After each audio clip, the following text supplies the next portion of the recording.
Хайырлы иртә, эфирда Татарстан яңалыклары, студияда Гөлназ Ибрахимова. Һава торышыннан башлыйбыз.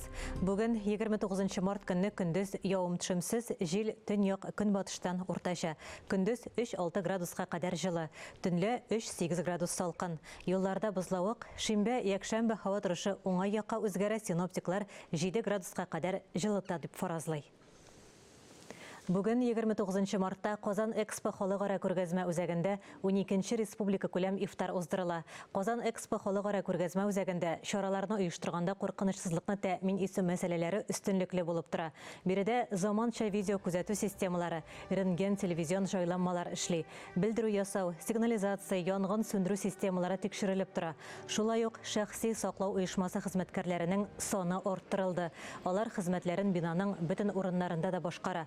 Куркынычсызлык чараларын көчәйтү сәбәпле, шулай ук кунакларга ифтар вакытында уңайлы булсын өчен оештыручылар мәҗлескә алдан килергә чакыра. Кунаклар өчен республика күләм ифтарына керү сәгать көндезге 3-тән оештырыла. Изге Рамазан айында Төбәк-ара клиник диагностика үзәгендә урнашкан гыйбадәт кылу бүлмәсе яңартылды. Ул Россия мөселман эшмәкәрләре ассоциациясе һәм Апанай мәчетенең уртак көче белән торгызылган. Ремонт эшләре 28 февральдә башланып, 26 мартта тәмамланды. Кыска вакыт эчендә гыйбадәт кылу бүлмәсе, аңа илтә торган коридор тулысынча үзгәргән. Яңартылган бүлмәдә намаз укылды. Биредә шулай ук ислам дине әдәбиятын уку, дуалар өйрәнү мөмкинлеге дә бар. Шулай ук Төбәк-ара клиник диагностика үзәгендә 2005 елдан христианнар өчен гыйбадәтханә бүлмәсе дә ачылган. Шундый гыйбадәт бүлмәләре жан авыруларын дәваларга, җаныбызны пакларга инде мөмкинлек бирә. Аллаһ Тәгалә шушы бүлмәне ремонтларга ярдәм итүчеләрдән разый булса иде, барыбызга да бәрәкәт бирсә иде. Шундый изге айда изге гамәлләр кылырга кирәк. Һәр кеше изгелек кыла ала, һәр кешегә Аллаһ Тәгалә мөмкинлекләр бирә. Барыбызга да изгелектә булырга насыйп булса иде. Чираттагы 27-нче дөнья күләм әдәби марафон 1 апрельдә башлана. Катнашучылар 21 көн дәвамында үзләренә ошаган әдәби әсәрнең бер өзеген видео яки аудио форматта үз сәхифәсендә урнаштырырга тиеш. Катнашырга теләүчеләр әлеге бәйгенең кагыйдәләре белән җентекләп социаль челтәрдә таныша ала.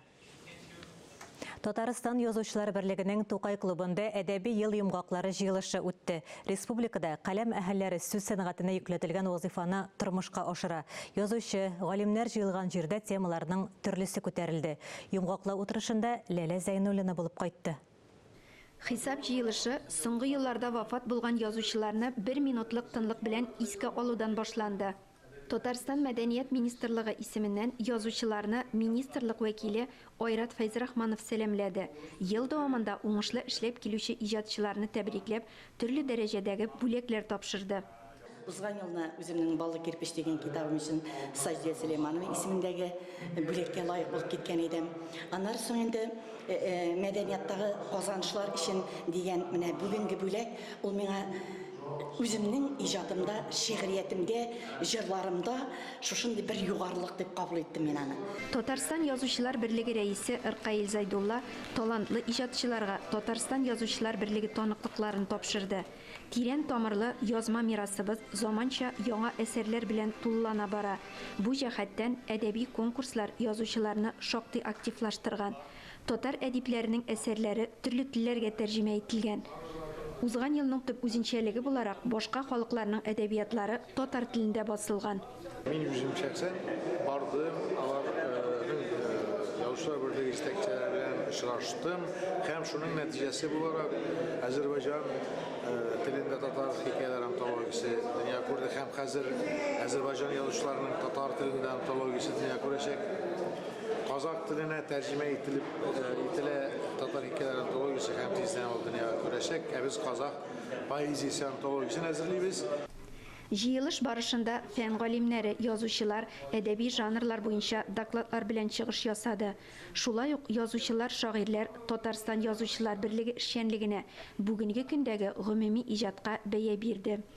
Әдәбият ул тәрбия, ул тәрбияләү, матур әдәбият, матур итеп тәрбияләү. Тәрбия хатын-кыз кулында. Шуңа күрә мин гомумән хатын-кызлар язган һәр әсәрне сөенеп укыйм. Киләчәгебез матур булыр.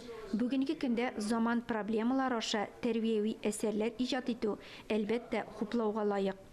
Ләлә Зайнуллина, Ирек Хамидуллин, Татарстан яңалыклары. Буада Татарстан Республикасы Мәдәниет министрлыгы тарафыннан гамәлгә куелган Тантана театр премиясе 14-нче тапкыр оештырылды. Җиңүчеләрне бүләкләү тантанасы узды. Ел сайын халыкара театр көнендә оештырылучы Тантана премиясе театр сәнгате өлкәсендәге иҗади казанышлар өчен бирелә. Бу чара театр әһелләре өчен зур бәйрәмгә әверелә. Театрларны берләштерүче факторларның берсе нәтиҗә ясау, театрларның эшчәнлегенә. Һәрбер театрларга шәрих була, кунак булып тора. Кемнәрдер әйтә, менә монда була икән, яңа номинация киткәннәр икән. Менә безнең монда спектакль чыгып ята хәзер. 2нче елга без шунда бирәбез. Шулай дип, әлбәттә. Тантана премиясе республика театрларын бердәм көндәшлек кырына берләштерү өчен уйланды дип белдерә оештыручылар. Җиңелчә бирә безнең теге конкуренция хисләрен әлбәттә без карыйбыз. Кемне, кем җинде, кем утты, кем нәрсә. Тантана ул башка премиялар кебек ул көзге. Менә безнең театр дөньясы ничек эшли, ничек эшләп бара, менә ул шуны тасвирлый гына. Театр көненә шуны хәтле яхшы карыйм, чөнки ниндидер эмоциональ бәйрәм, ул бит безнең бәйрәм. Мин бер кашанда, бер генә дә тантананы калдырмаска тырышам. Хафиз Хаматуллин, Мензелинский государственный татарский драматический театр имени Сабира Амутбаева. Мин яшьләр алсын дип теләп утырадыр. Минем исем чыккач үзем шаккатып куйдым. Бәйрәм көнне мондай күчтәнеш, минем өчен инде зур бәхет бу. Менә мондай бәхет, мондай шатлыклы мизгелләр бөтен артистларга да туры килсен, менә шуны телим. Быел премияның оештыру комитеты тарафыннан 60 гариза каралган. Катнашучылар 17 номинациядә бүләкләнде. Алар арасында 7нче тапкыр премия алучылары да бар. Рекордсмен булсам да бар, беренче тапкыр алган кем. 7нче булса да. Шуңа әлбәттә бик зур рәхмәт. Шундый премияларны барлыкка китергән безнең мәдәният министрлыгына. Кемдер премияга берничә тапкыр ия булса, беренче тапкыр дебют номинациясында җиңүчеләр дә бар. Зур бәя биргән жюри әгъзаларына зур рәхмәт әйтәсем килә. Театрыбызның сәнгать җитәкчесе Кинзягулов Олег Мадияровичка зур рәхмәт. Һәм инде минем остазыма Гордисламов Рамазан Каисовичка зур рәхмәт. Һәм Шаллы театрында барлык хезмәттәшләремә дә зур рәхмәт. Бәйрәм белән! Буа драма театрын иң күп гастрольләрдә йөрүче, иң күп бәйгеләрдә катнашучы театр буларак беләбез. Махсус бүләк тә аларга кече шәһәр театрлары номинациясында шуның өчен бирелде. Якташларын якташлар котлады. Төгәлрәге Буа якташлык җәмгыяте вәкилләре Раил белән Фәрит әфәнде Садриевларга чапан бүләк итте. 1,5 килограмм золота, там килограмм.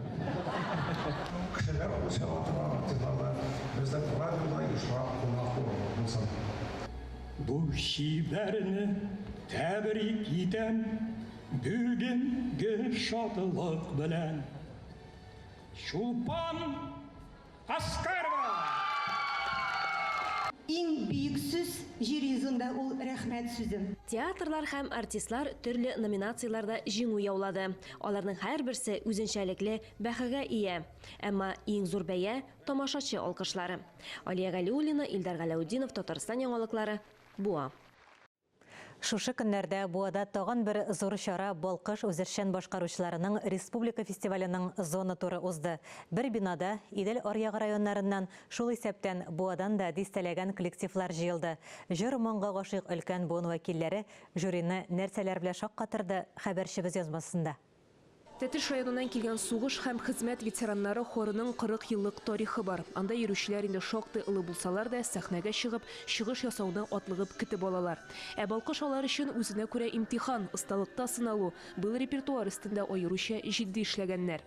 Поем, конечно, песни патриотические. Ватанны ярату турында туган як темасына җырлар башкарабыз. Без татар, рус, чуаш, мордва телләрендә җырлыйбыз.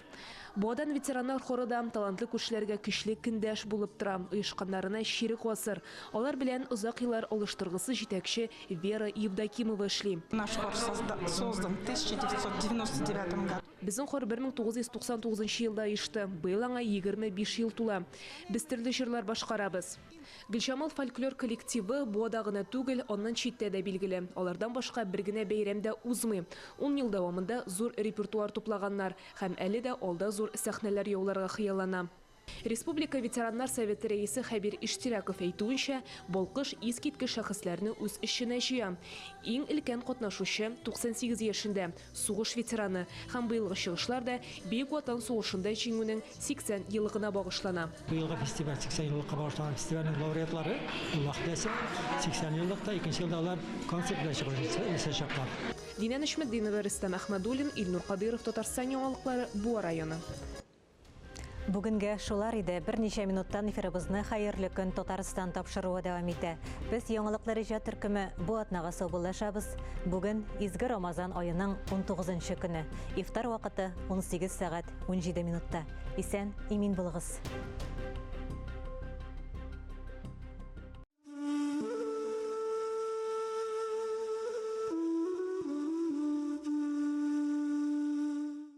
Киек-коз юлына кызыкма, анда юк икәүнең эзләре.